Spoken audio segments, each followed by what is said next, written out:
আর মেয়েরা যদি নষ্ট হয়ে যায়, ওই পুরুষের মধ্যে কোনো শান্তি থাকে না, অশান্তির আগুন দাউ দাউ করে, যার কারণে পুরুষেরা বাহিরে ঘুরতে ভালোবাসে, বাড়ি থাকবার চায় না। কারণ বাড়ি থাকলেই খালি চিল্লা চিল্লি, ধরে এখন ঠিক কি না? একদিন আল্লাহর নবী ফাতেমার ঘরের মধ্যে ঢুকে দেখলেন ফাতেমা চোখের পানি বের করে কাঁদতেছে। রাসূল বলে, ফাতেমা তোমার কান্দার কারণ কি? ফাতেমা বলেন, বাবা এমন একটা গরিবের সঙ্গে আমার বিয়ে দিয়েছেন, এই বিয়ে দেওয়ার পর থেকে সকালবেলা খাবার থাকলে রাতের বেলা থাকে না, রাতের বেলা কোনোদিন খাবার পাইলে সকালবেলা আর বাড়িতে কোনো থাকে না। আল্লাহ রাসূল বলে, ফাতেমা রে, দুনিয়ার বহু ধনী ধনী যুবক তোমাকে বিয়ে করতে চাইছিল মা, কিন্তু আমি তো কিছুই করতে পারি না যতক্ষণ আল্লাহ তাআলা আমাকে হুকুম না করে। আল্লাহ তাআলার হুকুমে আল্লাহর পছন্দনীয় যুবক আলীর সঙ্গে তোমার বিয়ে হয়েছে। এখানে আমার কোনো হাত নাই, এখানে হুকুম কার?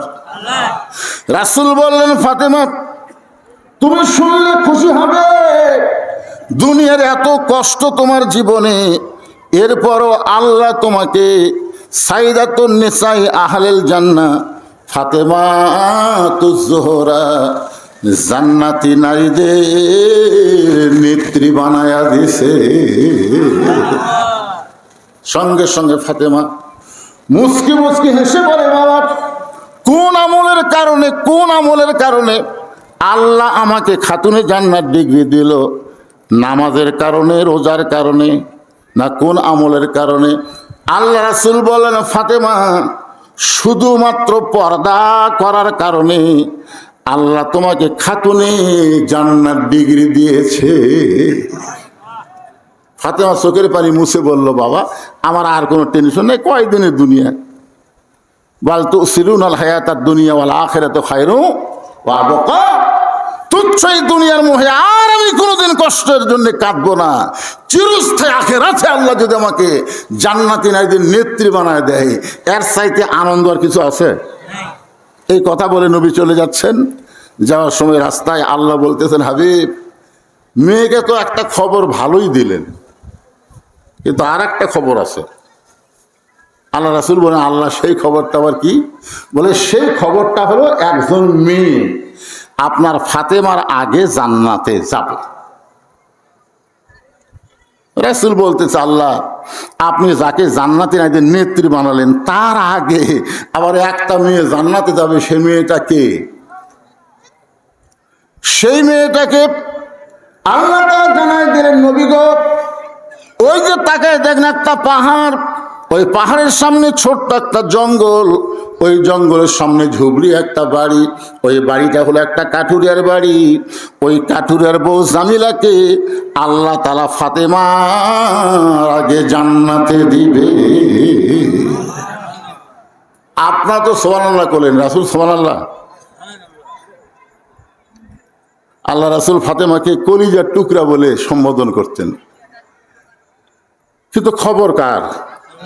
ফাতেমার কাছে গেছে, কেমা তুই কি আমল করিস রে, তোকে আল্লাহ খাতুনে জান্নাত ডিগ্রি দিল, কিন্তু তোর আগেও যে একটা মেয়েকে আল্লাহ জান্নাত দিবে। ফাতেমা বলতেছে, এটা মানাই যাবে না, কারণ যাকে আল্লাহ জান্নাতের নেত্রী বানালো তাক বাদ দিয়ে কাক দিবে? আল্লাহ রাসূল ওই যে জঙ্গল দেখ, ওই জঙ্গলের সামনে ঝুবড়ি একটা বাড়ি, ওই বাড়িটা হলো একটা কাঠুরিয়ার বাড়ি। ওই কাঠুরিয়ার বউ জামিলাকে আল্লাহ তোমার আগে জান্নাত দিবে।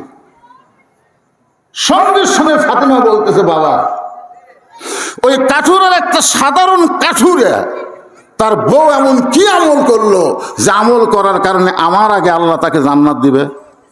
আল্লাহ রাসূল বলেন, আমি তো জানি না মা, আল্লাহ শুধু আমাকে খবর দিছে।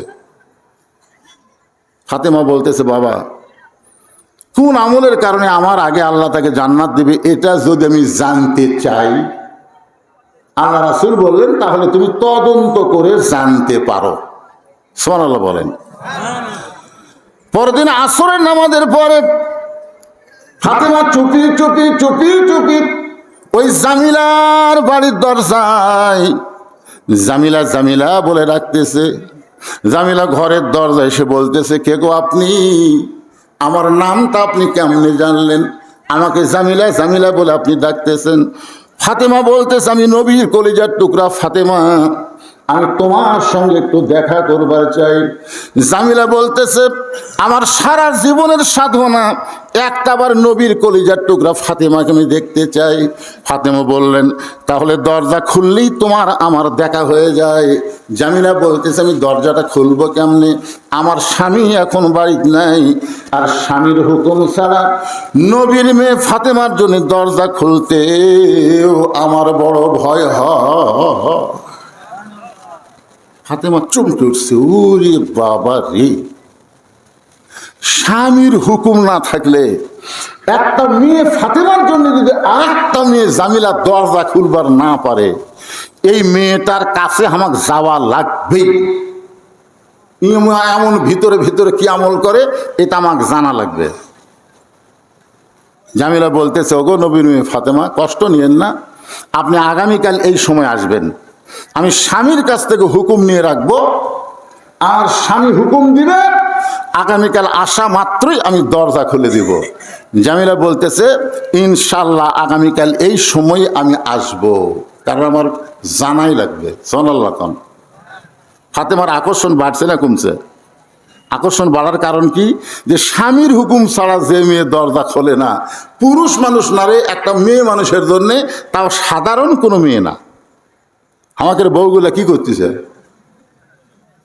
একটা ফকুন্নি যদি বলে মাছ একটা ভিক্ষা দেয়, সঙ্গে সঙ্গে ফকুন্নি যদি দরজা খুলে ভিক্ষা দেয়, ওই ফকুন্নি কিন্তু চোরে কেড়ে হাতে যোগাযোগ আছে। ওই বাড়ির মধ্যে ঢুকে দেখে কোন জায়গায় মোটরসাইকেল থই, কোন জায়গায় কি থই, ওই সব দেখে ওটা আবার চোরের কাছে সংবাদ দেয়। অনেক ফকুন্নি চোরের সাথে যোগাযোগ আছে, আপনি জানেন। এই জন্য ফকুন্নি হলো, আমার মা বোনদের জন্য বলতেছি, ফকুন্নি হলো দরজার বাইরে ভিক্ষা দিবেন, বাড়ির মধ্যে ঢুকপারি দিবেন না। এই কতগুলো ফকুন্নি হচ্ছে স্বামীর সাথে রাগ করে, মরদ তোর সাথে আমি সংসার করবো না, দরকার হলে ভিক্ষা করে খাবো, এরকম কিছু মেয়ে মানুষ আছে না? না, খবরদার, যুবতী কোনো নারীকে আপনারা ভিক্ষা দিবেন না, যুবক কোনো পুরুষকে আপনারা ভিক্ষা দিবেন না। ভিক্ষা করা ইসলাম শিখাই না, জোরে কোন কথা ঠিক কিনা? নবীর শিক্ষা করো না, ভিক্ষা মেহনত করো সবে। এখন নিচে ইয়ে আছে, অশোক আছে, যে কি ভিক্ষা না। আল্লাহর বান্দার একটু মনোযোগ দিয়ে শুনবেন। ফাতেমা চলে গেলেন বাড়িতে। পরের দিন আসরের নামাজের পরে চুপি চুপি ওই জামিলার বাড়ির দিকে যখন ফাতেমা রওনা দেয়, এমন সময় ফাতেমার ছোট্ট বাচ্চা হোসাইন সামনে দাঁড়ায়, বলে, মা, গতকাল বিকাল বেলায় কোথায় গেছিলেন মা? আমি অনেক খোঁজাখুঁজির পরে আপনাকে পাইলাম না। গতকাল কোথায় গেছিলেন মা? আজকে আবার চুপি চুপি কোথায় যাবেন? আমি আপনার সঙ্গে যাইতে চাই। ফাতেমা চিন্তায় পড়ে গেল, হাসান যদি হইতো তাহলে বুঝান যাইতো, কারণ হাসান অবিকল আল্লাহর নবীর মতো। জোরে কান সুবহানাল্লাহ। আল্লাহ রাসূল বলেছেন, ফাতেমা, তোমার বড় ছেলে হাসান অবিকল আমার মতো, কিন্তু তোমার হোসেন একটু জেদি। এই জেদি হওয়ার কারণে তার সঙ্গে রাগারাগি করবা না, তার সঙ্গে রাগারাগি করবা না ফাতেমা। আমার ইসলামকে রক্ষা করার জন্য তোমার হোসাইন শহীদ হয়ে যাবে। একটু মনোযোগ দিয়ে শুনবেন। নবী এত পরের কথা আগে ফাতেমারে কেন বললেন? এই বলার পিছনে বিশাল একটা কারণ আছে। লিয়াবলুয়াকুম আইয়ুকুম আহসানু আমালা। ওগো আল্লাহর বান্দারা, এখন ফাতেমা কি করবে? জেদি বাচ্চা হোসেনকে সঙ্গে করে ওই কাঠুরের বউ জামিলার ঘরের দরজায়। এখন নবীর মেয়ে ফাতেমা জামিলাকে কিছু বলার আগেই হোসাইন দরজায় গিয়ে বলতেছে, মা, এই সামান্য একটা ঝুপড়ি বাড়ি ভাঙ্গা দরজা, এই দরজার বাড়িতে কে আছে মা, যার কাছে আপনি গতকালও আইছিলেন, আজকেও আবার দেখার জন্য আইছেন? এই বাড়িতে এমন কে আছে মা, যেখানে আমার মা বারবার আসতেছে? এই বাড়িতে এমন কি আছে? কারণ প্রত্যেকটা বাচ্চারা মাকে ভালোবাসে কম না বেশি? এই ধরে কম না বেশি? বেশি ভালোবাসেন। ছোটবেলায় মাকে খুবই বেশি ভালোবাসেন, কিন্তু বিয়ে করার পরে বউ আর শাশুড়ি বসে আছে। জামাই এখন বলতেছে, মা আমি তো আত্রাই বাজারে যাচ্ছি, আম্মা আপনি কি খাবেন? শাশুড়িকে বলতেছে, আম্মা আপনি কি খাবেন? তো বউ বলতেছে, আমার মা কি খায় তুমি জানো না? তো জামাই বলতেছে, আজকে বাজারে গেলে আমি আমার শাশুড়ির জন্য ডাবো আনবো, গ্লুকোজ আনবো, কোনটা খাবে? বউ বলতেছে, আমার মা দুটাই খায়। বলতেছে, আমি ঠিক আছে এই গ্লুকোজ আর ডাব আনবো, আত্রাই যাচ্ছি। এই বলে যখন যাচ্ছে, যাওয়ার সময় থেকে দরজাত মা খাড়া হয়ে আছে। কে খাড়া হয়ে আছে? ওই মায়ের দিকে তাকাই না, ওই মাটির দিকে তাকে ব্যাগলে যখন দরজা পার হবি, মা বলতেছে, কে রে আমার দিকে তাকাস না কেন? গত সপ্তাহে 10 টাকার পান কিনে দিছিস, আজকে তো একটা পানও নাই। বাজারে যাচ্ছিস, আমার জন্য 10 টাকার পান সুপারি আনিস। ছেলে বলতেছে, এই জন্যই তো তাকাই না, খালি খাই খাই, খালি খাই খাই করো। শাশুড়ির জন্য ডাব আনবে, গ্লুকোজ আনবে, ওই জায়গায় কোনো কথা নাই। কিন্তু মায়ের জন্য 10 টাকার পান খালি খাই খাই, এরকম পাটা সমাজে আছে না নাই? যেরকম আছে না নাই? মাকে ভালোবাসে বিয়ে করার আগ পর্যন্ত। হোসাইন বলতেছে, মা গতকাল আসছিলেন, আজকে আবার কেন আসছেন মা? এমন সময় ফাতেমা দরজায় গিয়ে বলে, জামিলা তুমি কি দরজা খুলবা না? জামিলা বলতেছে, 1 ঘন্টা হলে দাঁড়িয়ে আছি, আপনি আসা মাত্রই দরজা খুলে দিব। ফাতেমা বলতেছে, তাহলে দরজা কেন খুলতেছ না? জামিলা বলতেছে, কে যেন মা মা বলে আপনাকে ডাকতেছে। ওই সন্তানকে নিয়ে যদি ঢুকতে চান তাহলে আজকের মতো আপনি ফেরত যান, কারণ আমার স্বামী শুধু আপনাকে ঢোকার পারমিশন দিয়েছে, আপনি একটা বাচ্চা নিয়ে ঢুকবেন এই পারমিশন আমার স্বামী দেয় না। হোসাইনের রাগ বেশি না কম? দরজার জ্যাক লাত্তি মারে বলতেছে, এই বাড়ির মেয়ে অত্যন্ত খারাপ, আমার মতো একটা হোসাইন সাথে থাকার জন্য যে আমার মায়ের দরজা খোলে না, এর চাইতে খারাপ মহিলা দুনিয়াতে নেই। এই কথা যেই মাত্র কইছে, ফাতেমা দৌড়ে গিয়ে হোসাইনকে এক টানে বুকে নিয়ে কপালে একটা চুমু দিয়ে বলতেছে, মা বাবা তুমি যে এই বাড়ির মেয়েকে খারাপ বলতেছ, তুমি জানো এই মেয়েকে তোমার নানা আমাকে খবর দিছে, আল্লাহ তোমার মায়ের আগে জান্নাত দিবে। তুমি যে মেয়েটাকে খারাপ বলতেছ, তোমার নানা বলেছে ওই মেয়েটাকে আল্লাহ তোমার মায়ের আগে জান্নাত দিবে। সঙ্গে সঙ্গে হোসাইন মায়ের হাতটা ধরে বলতেছে, মা তাহলে জায়গায় ঘুরে কোনো লাভ হবে না, জানবার যদি চাও তাহলে জাগা মতো যাও। ফাতেমা চমকে উঠছে। একটা ছোট্ট বাচ্চা বলতেছে, জায়গা ঘুরে লাভ হবে না, জানবার যদি চাও তাহলে জাগা মতো যাও। আপনারা বলেন তো, জানবার চাইলে কোন জায়গা যাওয়া লাগবে?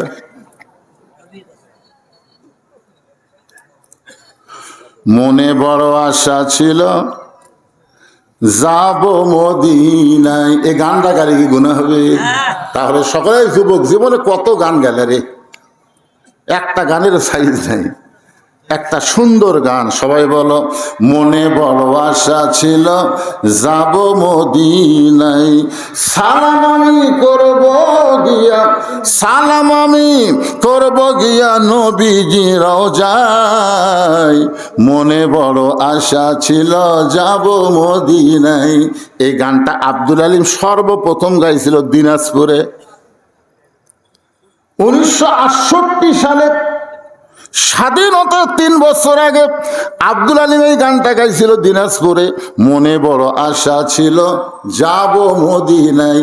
তখন দিনাজপুরের আলেমরা আব্দুল আলিমকে বলল, ভাই আপনি মূর্খ মানুষ, এই জন্যই আপনি ভুল গাইতেছেন। আব্দুল আলিম বলে, তাহলে শুদ্ধ গানটা কি হবে?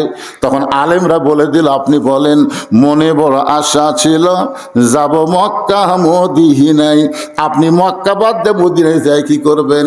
আব্দুল আলিম বলে, রে আলেমেরা, তোমরা কি আল্লাহর কোরআন পড়ো না? কোরআনের মধ্যে আল্লাহ বলেছেন, কুল হে রাসূল আপনি বলেন, ইন কুনতুম তুহিব্বুনাল্লাহ ফাত্তাবিউনি। ওগো নবী আপনি বলে দেন, কেউ যদি আমি আল্লাহকে পাওয়ার চাই, আপনাকে ইত্তেবা করা ছাড়া পাওয়ার কোনো উপায় নাই। আব্দুল আলিম বলতেছে, কেউ যদি মদিনার মানুষটাকে আপন করে তাকে অনুসরণ করতে পারে, তাহলে শুধু মক্কা নয়, মক্কার মালিক পর্যন্ত তার হয়ে যায়। আপনাদের কাছে বলেন তো, মক্কার দাম বেশি না মদিনার দাম বেশি? মদিনার দাম বেশি। বুঝবার পারেনি, মক্কার কোনো দামই নেই, কোনো দাম নেই। কি জন্য দাম নেই?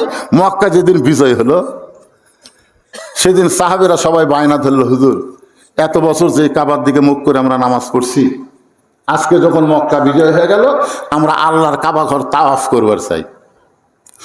নবী 10,000 সাহাবীকে নিয়ে আল্লাহর কাবা ঘর তাওয়াফ করতে করতে 7 পাকে এক তাওয়াফ। 7 পাকে, এই আমার দিকে তাকান না কেন, কয় পাকে? 7 পাক দিলে এক তাওয়াফ হয়। 4 পাক দেওয়ার পরে রাসূল বললেন, কানা হয়ে তাওয়াফ করা লাভ নেই, আগে দেখা লাগবে। অযথা কানা হয়ে লাভ আছে? যে কাবা ঘুরে ঘুরে তাওয়াফ করতেছিস, সে কাবার খবর কি? কাবার তো একটা দরজা আছে, আল্লাহর কি রহমত এই দরজাটা আবার আমাকে বাংলাদেশের দিকে, জোরে কেন সুবহানাল্লাহ। দরজা কিন্তু একটাই, দরজা কয়টা? আর সেই দরজাটা আমাদের দেশের দিকে। আমাদের ভাগ্য ভালো না খারাপ? দরজা খুলে নবী তাকায় দেখে কাবার ভিতরে 360টা মূর্তি।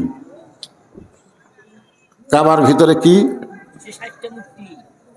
উমর ফারুক বলেন, ইয়া রাসূলুল্লাহ, কাবা আল্লাহর ঘর, সে আল্লাহর ঘরে মূর্তি ঢুকলো কেমনে? এই কাবার কি কোনো পাওয়ার নাই? আল্লাহ রাসূল বললেন, কাবার কোনোই পাওয়ার নেই। আল্লাহ ওয়ালারা যতদিন কাবার কাছে থাকবে ততদিন কাবার মধ্যে মূর্তি ঢুকবে না। 15.5 বছর মোড়ে মোড়ে এত মূর্তি হয়েছিল বাংলাদেশে কেন? ওই কম তো, এই 5ই আগস্টে সবগুলো যে গলার দড়ি লেগে তারপরে কুড়াল মেরা সবগুলো ভাঙলো। আপনাদের মনে নাই? কথা কন, মনে আছে না নাই? কারণ বাংলাদেশে আল্লাহওয়ালা ছিল না, যারা ছিল তারা আবার শামুকের মতন মুখ বন্ধ, মানে মুখই খুলবি না। আমার মতন বক্তা খালি মুখ খোলার কারণে অনেকবার আমার ধরে লেগেছে, মুখ খুলবি না, মুখ বন্ধ করে রাখবি। এই জন্য মোড়ে মোড়ে মোড়ে মোড়ে মূর্তি তৈরি হয়েছিল না কোন? আল্লাহ রাসূল বললেন, কাবার কোনো ক্ষমতা নাই। কাবার আশেপাশে যদি আল্লাহওয়ালা না থাকে তাহলে কাফেররা মূর্তি ঢুকাবে। এখন আমরা মুসলমান, কাবার আশেপাশে এখন কোনো মূর্তি আর কাবার মধ্যে থাকবে না। সমস্ত মূর্তি কাবার থেকে বের করে আল্লাহ রাসূল ভেঙে ফেলে দিলেন। আমাদের নবী হলো মূর্তি ভাঙ্গার নবী, জোরে কোন কথা ঠিক না? ওই মূর্তির মধ্যে ইব্রাহিম আলাইহিস সালামের মূর্তি ছিল, ওই মূর্তির মধ্যে অনেক নবীদেরও মূর্তি ওরা বানাইছিল, তারপরে একটাও থয়নি, সব খালি ঠ্যাং ধরে ঘুরে ঘুরে দিছে। আক্কেলপুরে রাস্তার ধারে একটা মসজিদ, আসর নামাজ পড়ার জন্য গাড়ি থামা মসজিদ ঢুকলেন, টাইলস দিয়ে এত সুন্দর মসজিদ, গোটা মসজিদ খালি ধুলে, লোকদের দিকে ধুলে। আলাম কে রে মুয়াজ্জিন ভাই, গোটা মসজিদ ধুলে ঝাড় দেন না? মুয়াজ্জিন বলতেছে, আজান দিয়ে আকামত দিয়ে কেউ আসে না হুজুর, তো খামাকা ঝাড় দিয়ে লাভ কি? আপনি দেখেন আমি যে জায়গায় নামাজ পড়ি এখানে কোনো ধুলাবালি নাই, তাই গামছা দিয়ে বাড়ি মারি, বালু টালু সব সরে যায়, আমি আল্লাহ আকবার নামাজ পড়ি। আমি বললাম, তাহলে ঝাড় দেওয়া না? কেউ একদিন দেয় হুজুর, ও যে মাস সপ্তাহে একদিন নামাজের দিন, ওই দিন দেওয়াই লাগে, কি করবে? এখন আপনারা বলেন, আশেপাশে যদি নামাজি থাকতো মসজিদের মধ্যে কোনো ধুলাবালি ঢুকতো না, প্রত্যেকটা নামাজির সাথে সাথে শরীরের সাথে সাথে ধুলাবালি পরিষ্কার হয়ে যেত। জোরে কোন কথা ঠিক কি? হোসাইন বলতেছে, মা কোন আমলের কারণে কাঠের বউ তোমার আগে জান্নাতে যাবে?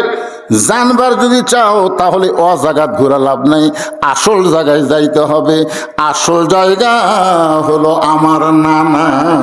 জোরে কান সুবহানাল্লাহ। ফাতেমার হাতটা ধরে হোসাইন টানে টানে আল্লাহর নবীর কাছে নিয়ে আইছে। আল্লাহর নবীর কাছে এসে ফাতেমা কান্দার বলে, বাবা আমার কোনো দোষ নাই। আমি প্রথম দিন গেছি, স্বামী নাই বলে দরজা খোলে নাই। আমি দ্বিতীয় দিন গেছি, এই হোসাইন আমার সঙ্গে থাকার কারণে ওই কাঠুরের বউ জামিলা দরজা খোলে নাই। দরকার হলে আমি আরো 10 বার যাব। কোন আমলের কারণে আমার আগে এই মেয়েটা জান্নাতে যাবে এটা আমাকে জানাই লাগবে বাবা। দরকার হলে আমি আরো 10 বার যাব, কিন্তু এই হোসাইন আমার সর্বনাশ করছে, আমার হাতটা টানে টানে আপনার কাছে নিয়ে আইছে। বাবা আমার কোনো দোষ নাই। সঙ্গে সঙ্গে হোসাইন মায়ের হাতটা ছাইড়া দিয়া এক দৌড়ে নবীর হাতটা ধরে বলে, না না, তোমার মায়ের কথা কি তোমার মনে আছে? না না, 6 বছর বয়সে তুমি মা হারাইছো। তুমি যখন মায়ের গর্ভে ছিলে তখন তুমি বাবা হারাইছো। না না গো, মায়ের যে কি দাম সেটা তুমি কেমনে জানবা? ও না না, তুমি বলো তো, তোমার মায়ের দাম বেশি না আমার মায়ের দাম বেশি? না না, তোমার মায়ের দাম বেশি না আমার মায়ের দাম বেশি? যে মাটা জান্নাতি নারীদের নেত্রী হবে, তুমি সেই মাকে একটা কাঠুরের বউ জামিলার কাছে পাঠিয়ে দিছো। ও না না, আমি হোসাইন তোমার কাছে জানতে চাই, কোন আমলের কারণে ওই জামিলা ফাতেমার আগে জান্নাতে যাবে? এটা না বলা পর্যন্ত আমি হোসাইন তোমার হাতটা ছাড়ব। হোসাইন কি নবী হিসেবে ধরছে? না না হিসেবে ধরে বলতেছে, যতক্ষণ না বলবে ততক্ষণ তোমার হাত আমি ছাড়বো না। এমন ভাবে হোসাইন নবীর হাতটা চাইবা ধরেছে। এমন সময় আল্লাহর নবী ডাক দিয়েছেন, আলী। হোসাইন ধরেছে নবীর হাত, আর নবী ডাক দিচ্ছেন কাকে? আলী। হযরত আলী দৌড়ে এসে বলতেছে, লব্বাইক ইয়া রাসূলুল্লাহ। আল্লাহর নবী বলতেছেন, আলী রে, তোমার হোসেন যেইভাবে আমার হাতটা ধরছে, না বললে আমাকে ছাড়বে না, না বললে আমাকে ছাড়বে না। হযরত আলী বললেন, হোসাইন তুমি তোমার নানার হাত ছাইড়া দাও।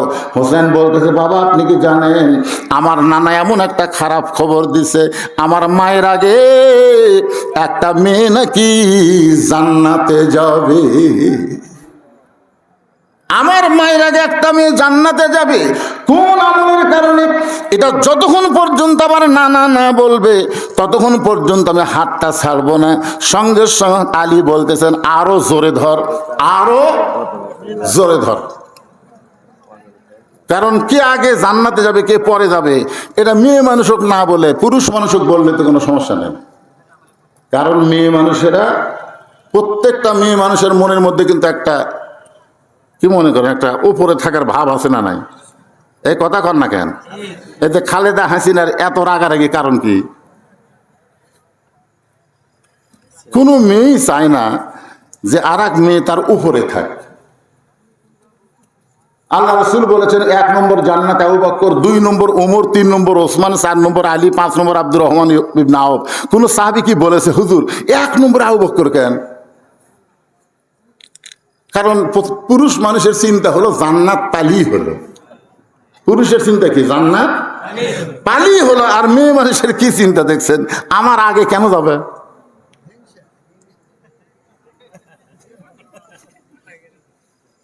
আল্লাহ রাসূল বলে, আলী রে, কোন আমলের কারণে ফাতেমা ওই কাঠুরের বউ জামিলার আগে জান্নাতে যাবে আজকে তোমাকে বলার হুকুম দিয়া দিলাম।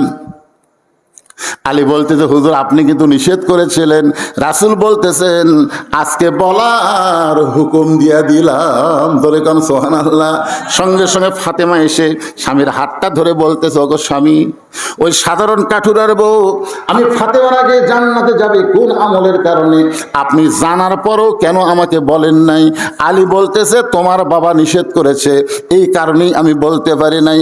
আজকে যদি বলার হুকুম দিল তাহলে আমার বলতে আর কোনো সমস্যা নাই। তবে ফাতেমা, আমি যতক্ষণ বলবো ততক্ষণ তোমাকে ধৈর্য ধরে শুনতে হবে, কোনো লোকমা দেওয়া যাবে। কারণ মেয়ে মানুষের কাছে অন্য কোনো মেয়ের প্রশংসা আপনারা কোনোদিন করছেন? আমি একদিন শুধু বলছিলাম, আমার চাচাতো ভাইয়ের বউ ভালোই সুন্দরী, খালি এই কথাটা বলছি।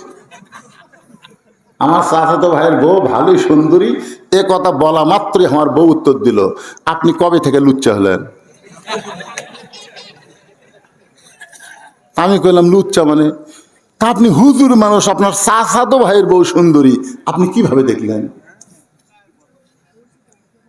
এমনকি বেহেশতের হুরের গল্প যদি আপনার বইয়ের কাছে আপনি করেন 10 মিনিটও শুনবি না, খালি করে দেখেন। আমি জান্নাতে গেলে আল্লাহ আমাকে হুর দিবি, হুরের নাকের সাইজ এরকম, চোখের সাইজ এরকম, গায়ের রং এরকম, এই বলতে বলতে দেখবেন ওই বালুস বগলের তলে নিয়ে চলে যাবে। একেবারে কোথায় যাও? হুরলেই থাকো, আমার কি দরকার।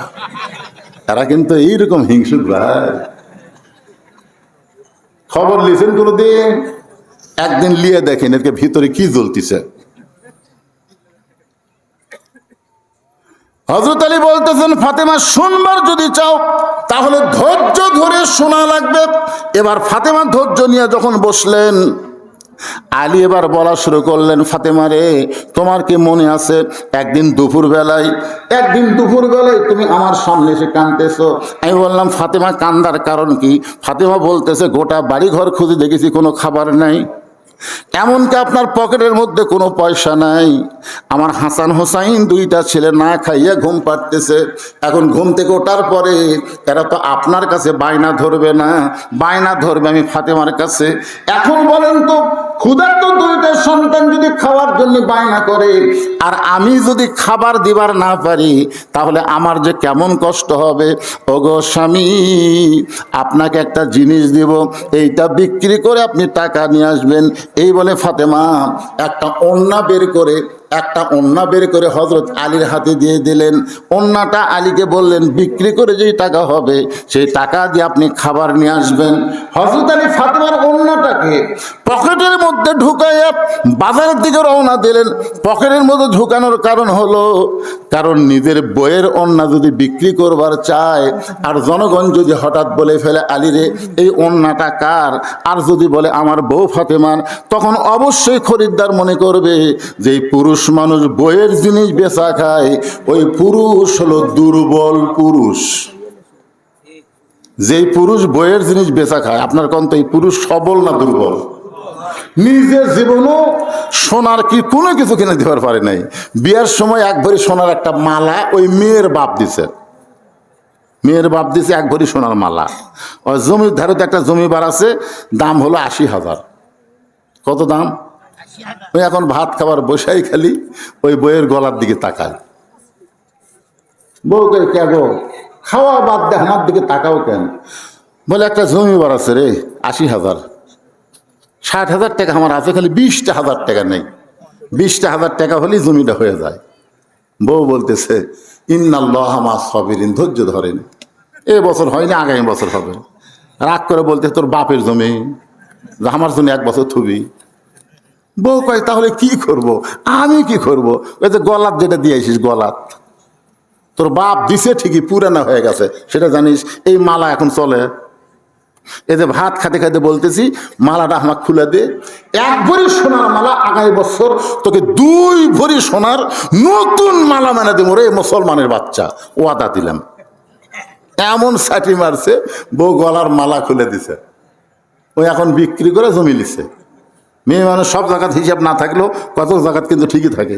1 বছর পরে বলতেছে, কে গো, গত বছর আপনি বললেন 2 ভরি সোনার মালা বেনা দিবেন, 2 ভরি লাগবে না, 1 ভরি দেন। তখন স্বামী বলতেছে, তুই কি বদরুল রশিদের ওয়াজ শুনিস নি? বউ কয়, বদরুল রশিদের ওয়াজ তো শুনি। তো বদরুল রশিদ ওয়াজে বলছে, বউয়েরা কেবলমাত্র 1 ব্যক্তির জন্য সাজতে পারবে, সেই ব্যক্তি হলো তার স্বামী। স্বামী ছাড়া অন্য কারোর জন্য গলাত মালা দেওয়া যাবে না। তো যদি মালা ছাড়াই হাত ভালো লাগে, তাহলে মালা কেনার দরকার আছে? তুই ক। বউ কয়, আচ্ছা সিটার রে, এরকম সিটার মার্কা স্বামী আছে না নাই? জোরে কেন আছে না নাই? বইয়ের জিনিস যারা বিক্রি করে খায় তারা অবশ্যই দুর্বল পুরুষ। হযরত আলী চিন্তায় পড়ে গেলেন, এই যে ওড়নাটা বের করে যদি বিক্রি করতে চাই, আর খরিদ্দার যদি জিজ্ঞাসা করে, আলী ভাই ওড়নাটা কার, আমি তো বেকায়দায় পড়ে যাব। এই জন্য পকেটে ওড়না নিয়ে বাজারের মধ্যে ঘুরতেছে। এমন সময় এক খরিদ্দার এসে বলতেছে, আলী ভাই আপনি মনে হয় কিছু বিক্রি করবেন। হযরত আলী চমকে গেল, একমাত্র আল্লাহ আল্লাহ ছাড়া দুনিয়ার কেউ জানে না। আর এই লোকটা বলতেছে আপনি মনে হয় কিছু বিক্রি করবেন। সঙ্গে সঙ্গে হযরত আলী তাকায় দেখে ওই খরিদ্দার একটা ব্যাগ, একটা থলিয়া এভাবে মুখ ফাঁক করে ধরে আছে। আলী পকেট থেকে ওন্নাখানা যখন ব্যাগের মধ্যে দেয়, ওই খরিদ্দার যে ওন্না কিনলো একটাবার ওন্নার দিকে তাকাইলো না। হযরত আলী 6টা দিরহাম নিয়ে এক দৌড়ে খাবার দোকানদারের কাছে গিয়ে বললেন, ভাই আমার হাসান হোসেন না খাইয়া ঘুমায় গেছে, ঘুম থেকে চেতন পাইলে মায়ের কাছে বড় বায়না করবে, এই 6টা দিরহামের যে খাবার হবে এই খাবারটা তুমি তাড়াতাড়ি আমাকে টোপলা করে দাও। দোকানদার টোপলা করে যখন হযরত আলীর হাতে দিতে যাবে, এমন সময় একজন সায়েলকার এসে বলতেছে, আলী রে আজকে 3 দিন হলে তো আমার বাড়িতে কোনো খাবার নাই, আলী রে আল্লাহর রাস্তা আমাকে একটু সাহায্য করো। হযরত আলী চিন্তায় পড়ে গেলেন। আল্লাহ কোরআনে বলেছেন, আম্মা সাইলা ফালা তানহার, সাইলকারীকে খালি খালি ফেরত দেওয়া যাবে না। আলী এখন চিন্তা করে দেখতেছেন 5টা দিরহামের খাবার নিব আর 1টা দিরহাম ফকিরকে দিয়ে দিব, তাহলে আবার 2টাই হয়ে যাবে। এই নিয়ত করে ফকিরকে যখন 1টা দিরহাম দিবার চায়, এমন সময় আল্লাহর কোরআন বলতেছে, ওমা তুনফিকু মিন শাইইন ফি সাবিলিল্লাহি ওয়াফা ইলাইকুম ওয়া আনতুম লা তুযলামুন।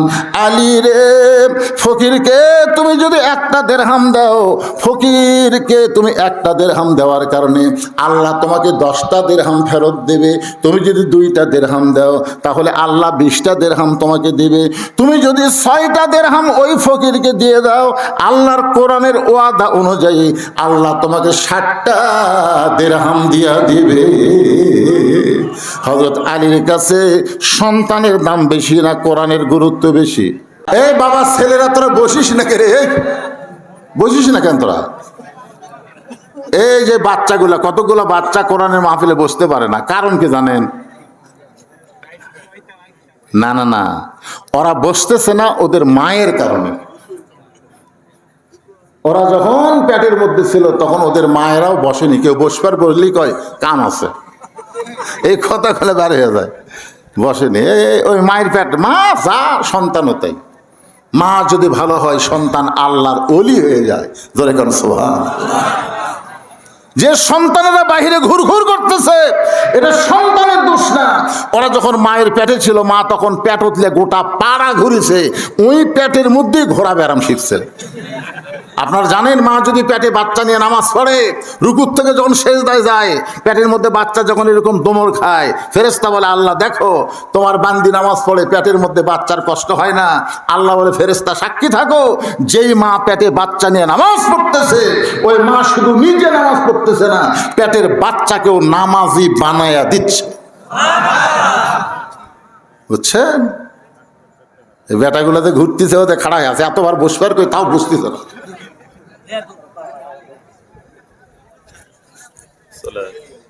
যাক চলে যাক, চলে গেলে কোনো সমস্যা নাই।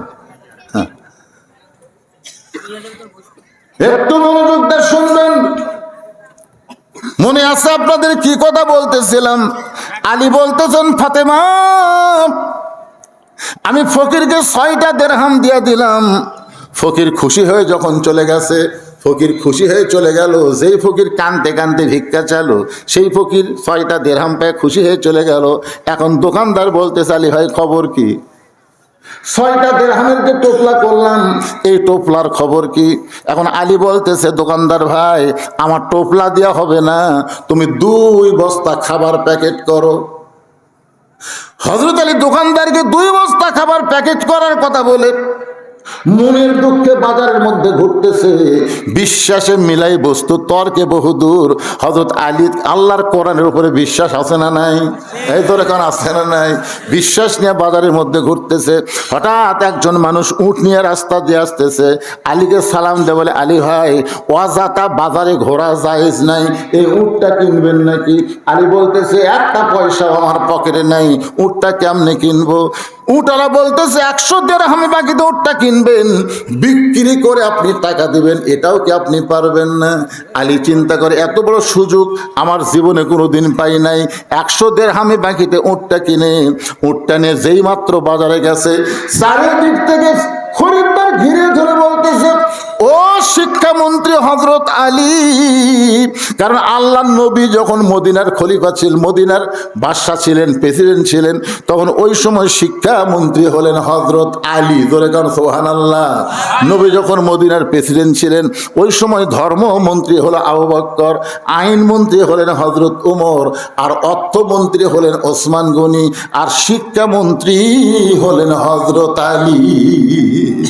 এখন আপনারা বলেন তো, আবু বকরের মতন মানুষ যদি ধর্মমন্ত্রী হয় তাহলে ধর্ম কেমন চলবে? হ্যালো আর উমরের মতো মানুষ যদি আইনমন্ত্রী হয় তাহলে আইন কিভাবে চলবে? হ্যালো এখন স্বরাষ্ট্রমন্ত্রী সবকিছু কয়, আইনমন্ত্রী কিছুই কয় না। বাংলাদেশে আইনমন্ত্রী আছে না নাই? ওই একটা কথাও কয় না, যা কয় সালাউদ্দিন। আবার ফেসবুকে ভাইরাল হয়ে গেছে, তারেক সাহেব যখন অনুপস্থিত থাকবে তখন সালাউদ্দিন নাকি প্রধানমন্ত্রীর দায়িত্ব পালন করবে। মানুষ চিন্তায় পড়ে গেছে যে শহীদ জিয়া, খালেদা জিয়ার সন্তান, এই লোকে এগুলা কি করতেছে। একটু চিন্তা ভাবনা করার দরকার আছে না নাই? আমরা কি চাই এই বাংলাদেশ ভারতের অঙ্গরাজ্য হোক? ভারতের একজন তো কয়েকদিন আগে বলেই দিছে, আমরা চাইলে 15 মিনিটে বাংলাদেশ আমরা দখল করব। 15 মিনিট। ও যে 71-এ নাকি ওরা পাকিস্তানের কাছ থেকে আমাদের বাংলাদেশ দিয়ে দিছে, সেই দিন নাকি এই বাংলাদেশ ওর কি হয়ে গেছে। কার হচ্ছে? ভারতের বাচ্চারা। আর আমরা এই কথা কইলে আমাকে রাজাকার কয়, এগুলো তো বক্তালে রাজাকার। শোনেন, একটু গুরুত্ব দিয়ে শুনতে হবে। আইনমন্ত্রী হলেন হযরত ওমর, অর্থমন্ত্রী ওসমান গনি, আর শিক্ষামন্ত্রী হলেন হযরত আলী। সমস্ত খরিদ্দার বলতেছে, ও শিক্ষামন্ত্রী আলী ভাই, এই উটের ব্যবসা কবে শুরু করলেন? সবাই যখন আলীকে সেকে ধরেছে, এমন সময় একজন খরিদ্দার এসে কানে কানে বলতেছে, বেশিক্ষণ উট নিয়ে বাজারে থাকা লাগবে না, আপনি উটের দাম কত নিবেন? আলী বলতেছে, আমি চাইবো না, তুমি একটা বলে দাও। খরিদ্দার বলতেছে, 160 দিরহাম দিয়া দিলাম। হযরত আলী 160 দিরহামে উটটা বিক্রি করে উটওয়ালার হাতে 100 দিরহাম ফেরত দিয়ে বাকি 60টা দিরহাম নিয়ে দোকানদারের কাছে গিয়ে বললেন, ও দোকানদার ভাই, খবর কি? বলে, আপনার কথা মতো আমি 2 বস্তা খাবার প্যাকেট করেছি। আলী বলতে, 2 বস্তার দাম কত নিবা? বলে, 60টা দিরহাম দিলেই চলবে। হযরত আলী 60টা দিরহাম দিয়ে 2 বস্তা খাবার কান্দে নিয়ে আনন্দে আনন্দে বাড়ির দিকে রওনা দিয়েছেন। ওই যে ওন্না দেওয়ার পর থেকে ফাতেমা জানলার কাছে বসে আছেন, যে এত সময় যায় এখনো পর্যন্ত ওন্নাকে বিক্রি করতে পারলো না, আমার হাসান হোসেন কিছুক্ষণ পরে চেতন পাবে। এই চিন্তা করে ফাতেমা বারবার জানলা দিয়ে তাকায় দেখে স্বামীকে 2 বস্তা খাবার নিয়ে বাড়ির দিকে আসতেছে। হযরত আলীর কান্দে 2 বস্তা খাবার দেখে ফাতেমা আস্তে করে উঠে গিয়ে দরজায় খিল আটকা দিছে। দরজার যে খিল থাকে ওই খিলটা আটকায় দিছে। এখন হযরত 2 বস্তা কান্দে নিয়ে বলতেছে, আসসালামু আলাইকুম ইয়া আহলাল বাইত, এই বাড়ির মধ্যে যারা আছো সবার প্রতি আল্লাহ রহমত বর্ষিত হোক। ফাতেমা বলতেছে, ওয়ালাইকুম আসসালাম, কিন্তু দরজা খোলা যাবে না। ফাতেমা বলতেছে, ওয়ালাইকুম আসসালাম, কিন্তু দরজা খোলা যাবে না। আলী বলতেছে, কেন দরজা খুলবেন না? ফাতেমা বলতেছে, অন্না বিক্রি করার টাকা দিয়ে বড়জোর 1 টোপলা খাবার হবে, আপনি 2 বস্তা খাবার কোথায় পাইলেন? এটা যতক্ষণ না বলবেন ততক্ষণ আমি দরজা খুলব না। বউ যদি ভালো হয়, যে অন্য বিক্রির পর টাকা দিয়ে বড় করে 1 টোপলা খাবার হবে, আপনি 2 বস্তা কোথায় পাইলেন? আপনি 10,000 টাকা বেতন পান, 12,000 টাকা বাসা ভাড়ালেন, আর মাঝে মধ্যে গরুর গোস্ত, ইলিশ মাছ কিনুন, এই টাকা আপনি কোথায় পান? প্রত্যেকটা বাড়ির বউ যদি স্বামীর হিসাব নেয়, একটা স্বামীও কোনোদিন খারাপ থাকবে না। ধরে কোন কথা ঠিক কিনা ভাই রে? এই শালা বইয়ের কারণেই স্বামীগুলা নষ্ট। এমপির বউ এখন কি বলবে? আত্রায় থাকবেন, এমপি হোসেন নগাঁও যাই, নগাঁও বাসা একটা করার পরে এই নগাঁও থাকে ভাল লাগতেছে না, চলেন ঢাকা যাই। এই বইয়ের কথা শুনে এমপি খালি বাসা পাল্টায় আর সমানে টাকা মারতেছে, আর সমানে গরিবের বন্ধু সমাজসেবক, ভোটের আগে কি নেতার চরিত্র বারে, গাড়ির থেকে নেমে ফকিরকে সালাম দেয়, গাড়ির থেকে নেমে। আসসালামু আলাইকুম চাচা, কেমন আছেন? ফকির খেলে চারিদিকে তাকায়, চারিদিকে। কে বাবা, কাক সালাম দিলে? বলে আপনাকে দিলাম, আমি ভিক্ষা করে খাই। ভোটের আগে আপনিও তো আমিও তাই। এক টানে ফকির বুকের মধ্যে নেই। ফকির বলতেছে ওয়াদা দিলাম বাবা, ভোটটা তোমাকেই দিব। এত ভালো মানুষ আমি জীবনে দেখি নাই যে আমার মতন ফকির বুকের মধ্যে নেই। ফকির যায় আর মার্কাত ছিল মারছে, সিল মেরা ফকির খালি মশানে আসে। হায় রে, আমার বুকের মধ্যে চাপালিছে ওই নেতা কবে আসবে। পরে একদিন শুনছে নেতা আসছে, ফকির ভাবতেছে আগে তো এমপি ছিল না, এখন এমপি হয়ে যাচ্ছে, আমি একটু দেখা করি। এই দেখা করার নিয়তে ফকির দেয়, দেখে সামসের অত্যাচারে ফকির তো ভিতরে যাওয়া দূরের কথা, বাইরে থেকে ঘুরতে আসছে। এই তুই ফকিরকে রাখ। গরিবের বন্ধু, সমাজ সেবক, জনদরদী, নানা ধরনের স্লোগান দিয়ে এখন ক্ষমতা আসন পাইয়া আর গরিবের দিকে খেয়াল থাকে না। এই নেতাগুলো নষ্ট হওয়ার পিছনে এক নম্বর কারণ হলো তার বউ। ধরে বলেন নাম কি? ফাতেমা তো খুশি হওয়ার কথা, এক টোপলা খাবার না নিয়ে 2 বস্তা খাবার নিয়ে আইছে, কিন্তু খুশি না হয়ে রাগ করে বলে স্বামী গো, অন্য বিক্রি করার টাকা দিয়ে বড়জোর 1 টোপলা হবে, আপনি 2 বস্তা কোথায় পাইলেন? এরা যতক্ষণ না বলবেন ততক্ষণ দরজা খুলবো না। আলী বলতেছে আগে দরজা খোলেন তারপরে বলবো। ফাতেমা বলতেছেন আগে বলেন তারপরে দরজা খুলবো। আলী বলতেছে আগে দরজা খোলেন তারপরে বলবো। ফাতেমা বলতেছে আগে বলেন তারপরে খুলবো। 2 জনই জেদি। আলী বলতেছেন আগে দরজা খোলেন তারপরে বলবো। ফাতেমা বলতেছে আগে বলেন তারপরে দরজা খুলবো। এমন সময় আল্লাহর কোরআন আলীকে বলতেছে আর রিজালু কাওয়ামুনা আলান নিসা, পুরুষ থাকবে উপরে, নারী থাকবে নিচে। আপনার বলেন তো এটা কার হুকুম? আলী চিন্তায় পড়ে গেলেন, আমি একজন পুরুষ মানুষ, আমি দরজা খুলতে বলতেছি আর আমার নিচে আমার বউ ফাতেমা দরজা খোলে না, আমি আর এখানে থাকবই না। এই 2 বস্তা কান্দে নিয়ে হযরত আলী রাগ করে আল্লাহর নবীর দরবারে গেলেন। আল্লাহর নবী তখন বসেছিলেন।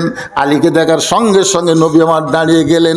শুধু নবী আমার দাঁড়িয়ে থাকলেন না, আস্তে আস্তে এসে আলীর কপালে একটা চুমা দিয়া, নবী আলীর কপালে একটা চুমা দিয়ে নিজের হাতে আলীর কাঁধ থেকে 2টা বস্তা খাবার নামায়া নিলে। আল্লাহ নবী আলীর মুখের দিকে তাকায় বলে আলী রে, তোমার কাঁধ থেকে 2টা বস্তা খাবার নামায় নিয়ে তোমার কপালে চুমা দিলাম, এরপরও তোমার মুখে হাসি নাই, তোমার কি আনন্দ হয় না? আমি নবী তোমারে চুমা দিলাম, তোমার কাঁধ থেকে বস্তা নামায় নিলাম, এরপরেও তোমার মুখটা ভার কেন? আলী বলতে তো হুজুর আপনি বাবা ভালো, আপনি বাবা ভালো। রাসূল বলে আর একটা কথা আটকে গেল কে? বলে আপনার মেয়ে যেই কেবল মেয়ে, কি আমার মেয়ে কি? আলী বলতে হুজুর আপনার মেয়ে তো কিছু বলা উচিত না। আল্লাহ রাসূল বলে আলী রে, আমার ফাতেমার দরজা ইচ্ছা করেই খুলে দেয়নি, এই না খোলার পিছনে কারণ হলো তোমাকে আমার কাছে পাঠিয়ে দেওয়া। তো আলী বলতেছে হুজুর দরজা না খুলে আপনার কাছে আমাকে পাঠানোর কারণ কি? কি কারণ? আল্লাহ রাসূল বলতেছে 4টা কারণ। কয় কারণ? 4টা কারণ। 1 নম্বর কারণ হলো কে তোমার কাছ থেকে অন্না কিনে নিছে, তুমি কি তাকে চিনো? আলী বলতেছে হুজুর আমি তো চিনি না। কোন ভিখারি ফকির তোমার কাছ থেকে ভিক্ষা নিছে, তুমি তাকে চিনো? আলী বলতেছে হুজুর আমি তো তাকেও চিনি না। আল্লাহ রাসূল বলতেছে উট তোমার কাছে 100 দিরহামে কে বিক্রি করলো, তুমি জানো? আলী বলতেছে হুজুর এটাও তো আমি জানি না। কোন খরিদ্দার তোমার কাছ থেকে 160 দিরহামে উটটা কিনে নিল, তুমি তাকে চিনো? আলী বলতেছে হুজুর এটাও তো আমি চিনি না। বলে এগুলা জানার জন্যই আমার মেয়ে দরজা না খুলে তোমাকে আমার কাছে পাঠাচ্ছে। সুবহানাল্লাহ কওয়া যায় না? সুবহানাল্লাহ কওয়া যায় না? আলী তুমি কি জানতে চাও? আনা মাদিনাতুল ইলমি ওয়া আলিউ বাবুহা। আল্লাহ নবী বলেছেন আমি হচ্ছে ইলমের শহর, আলী হচ্ছে তার দরওয়াজা। সঙ্গে সঙ্গে হযরত আলী বসে গেলেন। হযরত আলী বসে গেলেন জানার জন্যে। এমন সময় ফাতেমা বলতেছে, কোন আমলের কারণে আমার আগে কাঠুরে বউ জামিলা জান্নাতে যাবে? ওই ওয়াজ না করে আপনি কি ওয়াজ ধরছেন? আমি যেখানে বসে আছি, এই ওয়াজ শোনার জন্যে? আমি এখানে বসে আছি আমার আগে ওই কাঠুরে বউ জামিলা জান্নাতে কেমনে যাবে এটা শোনার জন্যে। এখন আপনারা বলেন আপনাদের কাছে গুরুত্ব কি? এই যারা বসে আছেন আপনারা মরদ মানুষ, তো আপনাদের বউগুলা ভালো হোক আপনার কি চান না ভাই? এই কথা কোন চান কি চান না? আমাদের মেয়েগুলো ভালো হোক এটাকে আমরা চাই না? অবশ্যই চাই। আজকে আমাদের বাহিরে শান্তি আছে, ঘরের মধ্যে কোনো শান্তি নেই। ঘরের মধ্যে ঢুকলি যখন আপনার বউ কোনো জায়গায় বেড়াবার যাবে, মালা বালা যা আছে ভালো টালো সব পরে যাচ্ছে। আর বাড়ির মধ্যে যতক্ষণ এটি হলুদ আছে, এটি মশলার দাগ লাগিয়েছে, এমনভাবে একটা কাপড় কিনতে আছে মনে হয় যে 15-20 দিন খোলেনি। কি শুধুমাত্র বউ স্বামীর জন্যে, অন্য কোনো পুরুষের জন্যে না।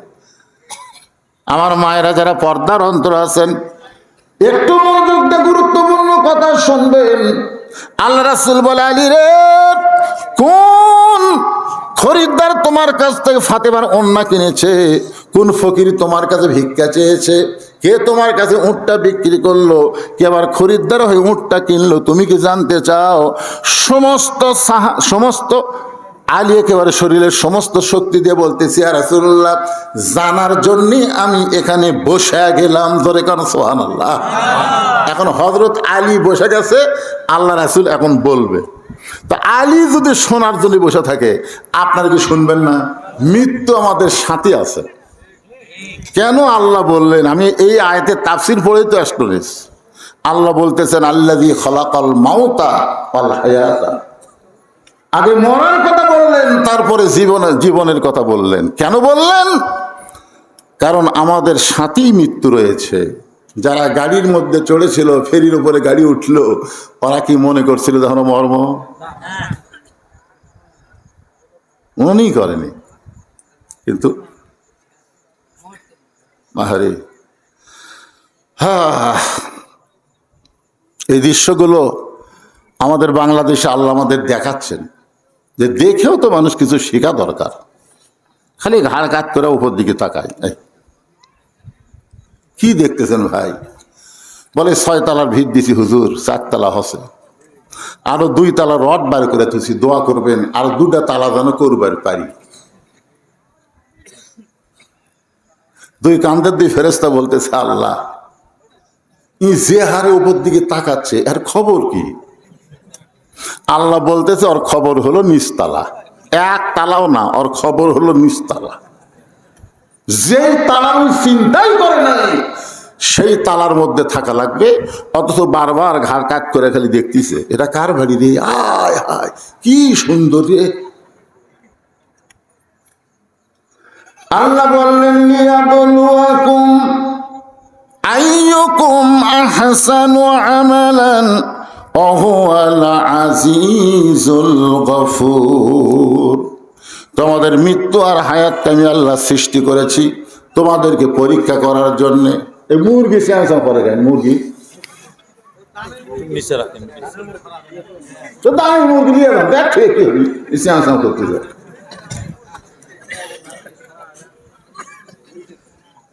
কারণ খুবই গুরুত্বপূর্ণ, শোনেন। আল্লাহ বলতেছেন, মৃত্যু আর হায়াতকে আমি আল্লাহ সৃষ্টি করেছি পরীক্ষা করার জন্য। ধরে কোন কি করার জন্য? সেই পরীক্ষার সাবজেক্ট হলো আইয়ুকুম আহসানু আমালা। এই পরীক্ষার বিষয়টা হলো সুন্দর আমল। আল্লাহ কিন্তু বলতে পারতেন, ওয়া আমিলুস সলিহা, তোমরা নেক আমল করো। কিন্তু আল্লাহ তাআলা এখানে সুন্দর আমলের কথা বলার পিছনে কারণ হলো, সুন্দর আমল করতে চাইলেই সুন্দর আমল আপনি করতে পারবেন না। সুন্দর আমল করতে গেলে সুন্দর একটা পরিবেশ লাগবে। সুন্দর একটা পরিবেশ তৈরি করতে গেলে সুন্দর একটা সমাজ লাগবে। সুন্দর একটা সমাজ যদি গঠন করতে চান তাহলে সুন্দর একটা রাষ্ট্র লাগবে। সুন্দর একটা রাষ্ট্র যদি আমি তৈরি করতে চাই তাহলে মানুষের বানানো সংবিধান দিয়ে সুন্দর রাষ্ট্র হবে না, আমার আল্লাহর কোরআনের সংবিধান লাগবে। জোরে বলেন ঠিক কি না? আজকে আমাদের বাংলাদেশে কিছু কিছু নেতা বলে পবিত্র সংবিধান। যেই সংবিধান দুনিয়ার মানুষ লিখেছে ওই সংবিধান কোনোদিন পবিত্র হতে পারে না। যেই বেটা সংবিধান লেগেছে ওই বেটা হয়তো এক রক্ত নামাজই পড়েন না। ধরে কোন কথা নেই, নাস্তিকের লেখা সংবিধান আপনি গুগলের মধ্যে নিয়ে বলে সংবিধানের বাইরে যাওয়া যাবে না, সংবিধানের বাইরে যাওয়া যাবে না। সেটা কোন সংবিধান? সেটা মানুষের লেখা সংবিধান না, সেই সংবিধান হলো এই আল্লাহর কোরআন, যার কোনো রদ বদল করার ক্ষমতা কারো নাই। যে সংবিধান প্রথমে আল্লাহ বললেন জালিকাল কিতাবু লা রাইবা ফি হুদাল লিল মুত্তাকিন। এই কিতাবের মধ্যে কোনো ভুল আছে? সন্দেহ আছে? গোদামিল আছে?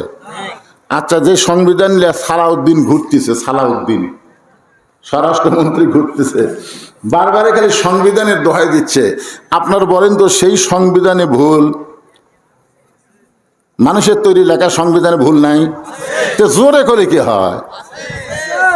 গোজামিল, গোজামিল নাই, ধোকা। তাহলে আপনারা কোনটা মানবেন?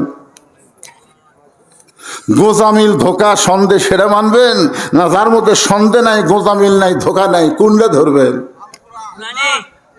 কোরআনের ওয়াজ শুনবেন আর মানুষের তৈরি আইন অনুযায়ী চলবেন, আর মরার সময় মুসলমান হয়ে মরবেন, ওই ধান্দা করেন না।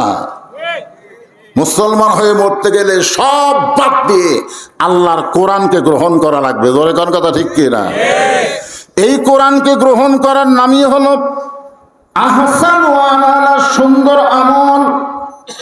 এই সুন্দর আমল যদি আমরা টিকে রাখতে চাই, যে আমলটা না করলে এই সুন্দর আমল থাকবেই না, সেই আমলের নাম হলো নামাজ। জোরে বলেন নাম কি? আরো জোরে কন। আচ্ছা, নামাজ যদি কোনো ব্যক্তি না পড়ে সেই ব্যক্তি কি মুসলমান? হিন্দু? একটা হাদিস আছে বুখারী শরীফের, মান তারাকা সালাতু মুতাম্মিদান ফাকাদ কাফারা। ইচ্ছা করে একটা ওয়াক্ত নামাজ বাদ দিল, তারা কাফের হয়ে গেল। বাইনাল আবদি ওয়াল কুফরি তরকুস সালাত। বান্দা আর কাফেরের মধ্যে পৃথক করার জিনিস, তার নামই হলো নামাজ। যারা নামাজ পড়বে তারা আল্লাহর বান্দা হবে, আর যারা নামাজ পড়বে না তারা কাফের হয়ে যাবে। এখন চিন্তা করেন, সুন্দর আমল যদি আমরা করতে চাই, এই যে আহসান আমালা, এই সুন্দর আমল করতে গেলে নামাজ পড়া লাগবে না ধরা লাগবে? জোরে কন। পড়া লাগবে না। নামাজ পড়ে কেউ সুন্দর আমল করতেছে না। আসরের নামাজ শেষ করে ওই জমির ধান দেখবার গেছে, জমির ধান দেখবার যায় দেখে উপর জমির পানি টলমল করতেছে, নিচে আর জমির পানি নেই। কে রে, ওপরে এত পানি, আমার পানি নাই। ওই তখন চারিদিকে তাকাছে, এভাবে চারিদিকে তাকা দেখে কেউ নেই। কেউ যখন নাই, ও তখন বসে বিসমিল্লাহ কয়া জমির আল কাটছে। কি কয়া? কারণ আজকে বাংলাদেশে দেখবেন বহু নেতা বিসমিল্লাহ কয়া শুরু করে দুনিয়ার গল্প করে, মানুষের আইনের কথা কয়। তুমি যখন আল্লাহর নামে শুরু করেছো, আল্লাহর আইন ছাড়া, আল্লাহর বিধান ছাড়া কোনো কথা বলা যাবে না। জোরে কোন কথা ঠিক কিনা? মনে করছে বিসমিল্লাহ করছে, হালাল হয়ে গেছে। ওই বিসমিল্লাহ কয়ে জমির আল কাটা দিয়ে ওই পানি দিয়ে হাত ধোছে, হাত ধুয়ে আবার দাঁড়ায় চারিদিকে তাকায় বলতেছে আলহামদুলিল্লাহ, কেউ দেখেনি। আপনার বলেন তো এই লোকটার নামাজ আছে না নাই? আছে না? পড়ছে তো, আবার কয় নাই। এইটার নাম হলো নামাজ পড়া। যারা নামাজ পড়বে, নামাজ কায়েম করবে না, তারা বহু অন্যায় করবে। হাদিস আছে বিস্তারিত, হুজুরি কলব ব্যতীত করছেন কালেও নামাজ তোর হবে না। তবে কেন গাও জোয়ারি, মানুষকে দেখাও নামাজ পড়ি, ও তোমার সিদ্ধ বীজে সুফসল ফলবে না। আজও কেন আল্লাহর নামাজ ধরতে পারলা না? আল্লাহ কয় নামাজের জোরে ফায়ে সাকাত যাবে দূরে, পাক কোরআনে রয়েছে ঘোষণা। এখন আকাম কুকাম নামাজ রোজা একসাথে বান্দিয়া বোঝা, জাহান্নামে দিয়াছ রওয়ানা। আজও কেন আল্লাহর নামাজ কায়েম করলা না? গোটা কোরআন পড়ে দেখেন, একটা জায়গাও নামাজ পড়ার কথা নেই, একটা জায়গাতেও নামাজ পড়ার কথা নেই। সব জায়গায় আছে আকিমুস সালাত, নামাজ কায়েম করো।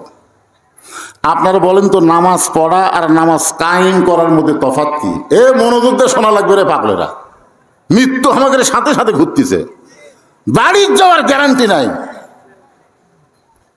সত্য কথাটা বলেন, নামাজ পড়ার না কায়েম করা? আল্লাহ নবী নামাজ পাইছে কখন? নবুয়তের 10ম বৎসরে লাইলাতুল মিরাজে আল্লাহ তাআলা নবীকে 5 ওয়াক্ত নামাজ দিলেন। নবী নামাজ নিয়ে দুনিয়াতে চলে এলেন। আসার পরে নবী আরো 3 বছর মক্কায় ছিলেন। কয় বছর? 3 বছর নবী বহুবার আল্লাহকে বলছে, আল্লাহ আপনি কোরআনে যত জায়গায় বলেন আকিমুস সালাত, নামাজ কায়েম করো, কিন্তু আমি তো নামাজ কায়েম করবার পারতেছি না। নামাজ কায়েম করবার গেলে আজান দেওয়া লাগবে, সমস্ত মুসলমান এক জায়গায় যাওয়া লাগবে, ধনী গরিব সবাই কাতার সোজা করে দাঁড়াতে হবে, এরকম নানা ধরনের নিয়ম আছে না নাই?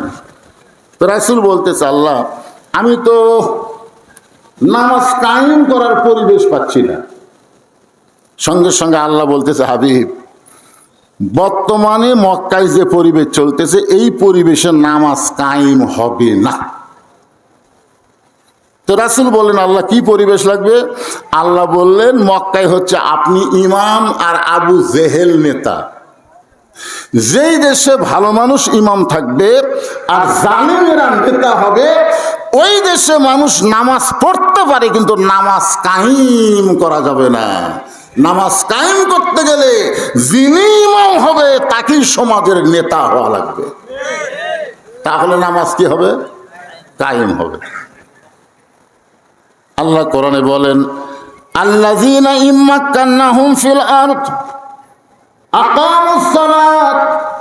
মুসলমানের মধ্যে কাউকে যখন ক্ষমতার চেয়ারে বসানো হবে, তার 1 নম্বর সুন্দর আমল হলো নামাজ কায়েম করা লাগবে।